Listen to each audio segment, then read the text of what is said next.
Did you know that not all vegetables are good for diabetics? There are some that you should pay extra attention to. And in this video, I'm going to tell you the 7 best vegetables and also the 5 worst for diabetics. I made this rating based on 3 factors. The first, the weight, 100 grams. So everyone's going to get the same portion. In the last video, I also did it per portion, and many people said it has to be per unit because it makes it easier. But there's no way to do it per unit. How am I supposed to compare a pea to a pumpkin? There's no way. So they're all the same weight, 100 grams. The second factor I took into consideration was the glycemic load. How much sugar, how much carbohydrate is in each 100 gram serving? It's pretty easy, although the name glycemic load sounds strange, but the concept is pretty simple to understand.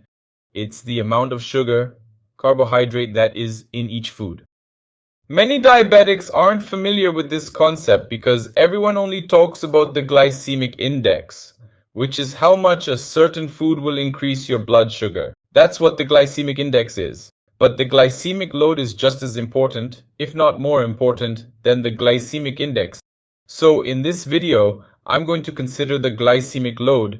And number 3, which I also took into account in our ranking, is the amount of fiber in each 100 gram serving. Got it? And which ones are the best? Starting with our top 7 list, the number 1 is eggplant. Every 100 grams of eggplant contains 6 grams of carbohydrates and 3 grams of fiber.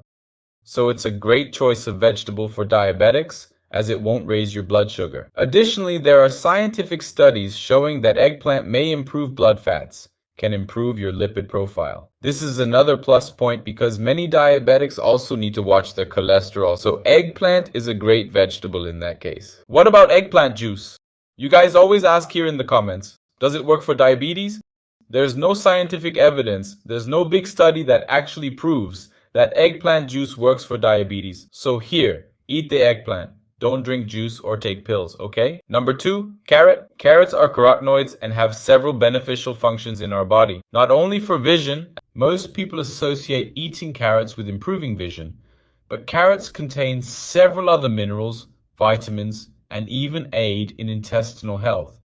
And carrots are included in our classification here because every 100 grams contains 6 grams of carbohydrates from sugars and 2.9 grams of fiber, so it's another great vegetable for health. Number 3, and this one I really like, is also on the list of the best foods in the world, broccoli. Broccoli, besides being a source of magnesium, vitamin A, vitamin C, and vitamin K, it also has calcium iron, so broccoli can be helpful in various situations. You just have to be careful not to cook it for more than 20 minutes, because some studies show that after 20 minutes you can lose some of its benefits. Many people ask, oh, but doesn't broccoli harm the thyroid? No, it's a myth. Broccoli doesn't harm the thyroid. If you have a problem like hypothyroidism, you can eat it without any worry. And if you don't, broccoli is not going to cause or induce any thyroid disease. This myth was created because of a study done on rats, in which the rats only ate cruciferous, broccoli, and cauliflower, and these rats developed goiter, a condition where the thyroid enlarges and also experienced hormonal problems, hormonal disturbances in the thyroid, but this does not occur in humans. There's no scientific study that shows that broccoli is bad for the thyroid, so you can be assured if you like broccoli, know that it will provide health benefits and it won't cause thyroid problems. For every 100 grams of broccoli, you get 7 grams of carbohydrates and 2.7 grams of fiber. It's important to clarify that what I'm talking about, every 100 grams can have 6, 7, or 8. This is an average I calculated based on some studies. So for example, one person said broccoli had 5.5 grams, the other mentioned it had 6.5 grams per 100. I'm putting 6 here so we can create an average, and everyone can understand the video rather than juggling with 200 values here. Wouldn't that be too confusing? Number 4, cauliflower. Since I mentioned cruciferous, now that you know you can consume them, and they're not harmful to the thyroid, cauliflower is also on our list because every 100 grams have 5 grams of carbohydrates and 2.5 grams of fiber. So, It won't spike your blood sugar significantly. It is beneficial for blood sugar control. Number 5, what's the 5th best vegetable for diabetes? Before we continue, may I ask, are you enjoying this video? If so, could you give it a thumbs up? Because the system understands the video is important and helps share this information with more people. So, I'm going to set a goal here. Since you guys want me to set a goal, 7,000 likes is the goal for the video. Number 5, cucumber. Cucumber per 100 grams has 2 grams of carbohydrate, only 2 grams and 1.1 of fiber. So you see that cucumber will not significantly increase your blood sugar, in addition to having several benefits.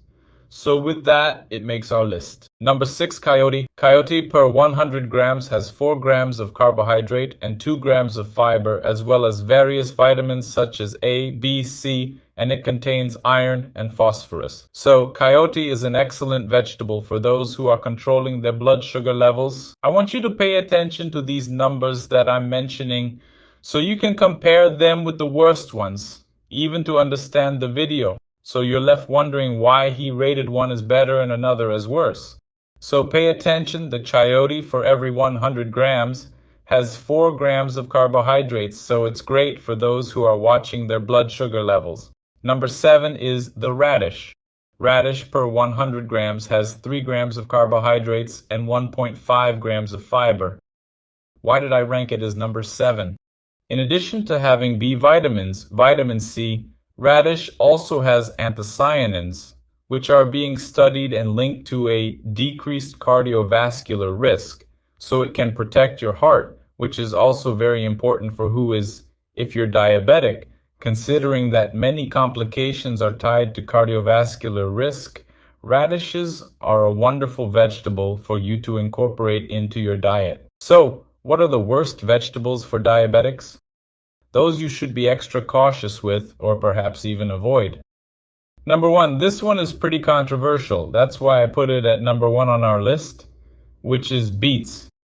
Do you recall I asked you to keep track of the numbers?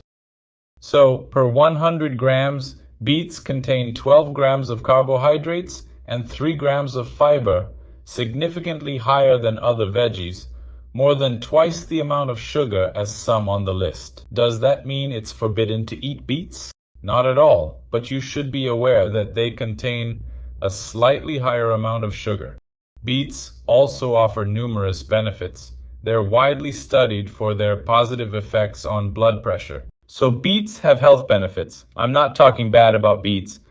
But if you're diabetic, you should know that there is a slightly higher amount of sugar. It has a higher glycemic load than, say, cucumbers or radishes. Number 2, and this one has a much higher amount of sugars than other vegetables, is corn. For every 100 grams of corn, we have 25 grams of carbohydrates and 4 grams of fiber. So for those who are controlling blood sugar levels or even triglycerides, you should pay extra attention to corn because it will increase blood sugar levels. It has a much higher glycemic load than others. Were you surprised by this about corn? Did you already know?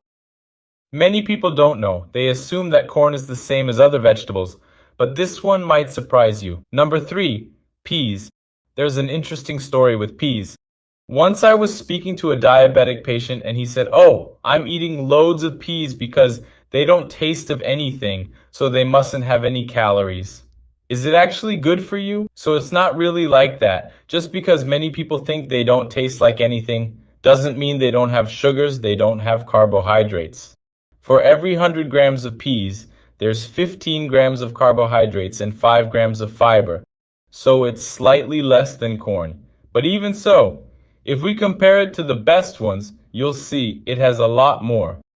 And the 4th worst vegetable for diabetics, this one gets talked about the most. You probably already know. At least I hope it's no surprise. It's the potato.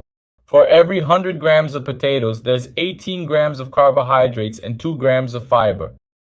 The spotlight is on potatoes. It's the most talked about, so I won't elaborate too much on this item. You already know that you need to be extra cautious with potatoes. And number 5, which is yams. Yams also surprise a lot of people. And for every 100 grams of yams, they have 28 grams of carbs and 4 grams of fiber. Many people will say, oh, but it's a more complex type of carbohydrate.